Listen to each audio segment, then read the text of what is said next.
There are a lot of moving pieces, but Missoula leaders are confident that if they move quickly, they can secure the funding needed for the latest large housing project, an ambitious plan to bring more than 200 units to the MRL North Triangle parcel.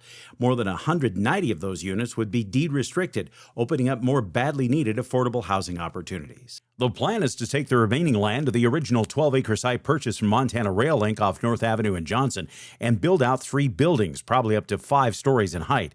Mayor Andrea Davis says the project would meet the city's goals for a mix of affordable housing and additional market rate units for traditional buyers. There was just some real synergy between the city's ability to move forward now on this parcel and the opportunity at the state level for some basically deeply discounted financing that makes these kinds of projects feasible. The site has made a lot of headlines in recent years. The city had to use the old warehouse here for an emergency homeless shelter starting during the pandemic. Now that's being deconstructed to clear the land for future use.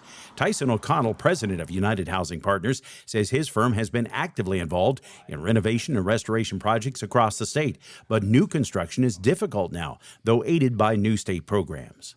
That's not the case anymore. This project, I actually added it up the other day, and I think the last question was, how did you come up with the number for the city? There's 17 sources of funds in this low-income housing tax credit development. 17.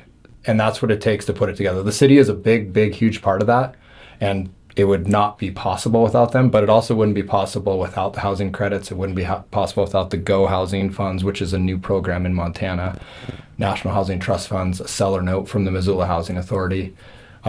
It really takes a village to put something like this together, and that's the biggest difference between really rehab and new construction, but just the economic reality that we're in right now. There's urgency to secure the funds with applications in the next month, but excitement as well to move quickly. But the truth is that time-killing deals is a cost to the home buyer down the road. And so by moving quickly and having a great plan in place, we're actually saving home buyers and homeowners money down the road. And that's really what the entire goal of this program and this task force and these MRA dollars is meant to do.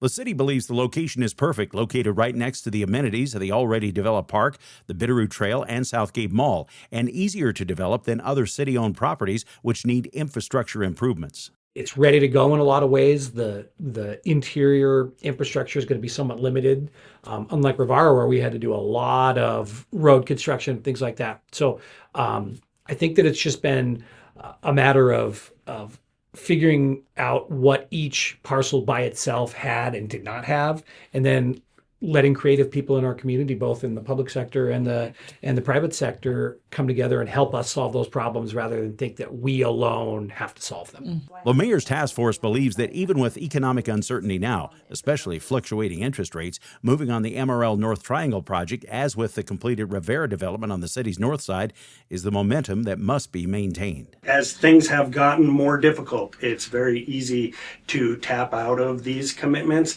and to have more people come and not just support these projects, but show excitement and recognize the need. It makes me really proud to be a Missoulian to see the way that the folks at this table have not only supported, but really tried to lift up this initiative. We could shrink and not do anything, or we could continue to make a difference in our community and continue to get these projects moving. If all the pieces fall in place, the city says there could be a groundbreaking as soon as next spring. In Missoula, Dennis Bragg, Montana News Now.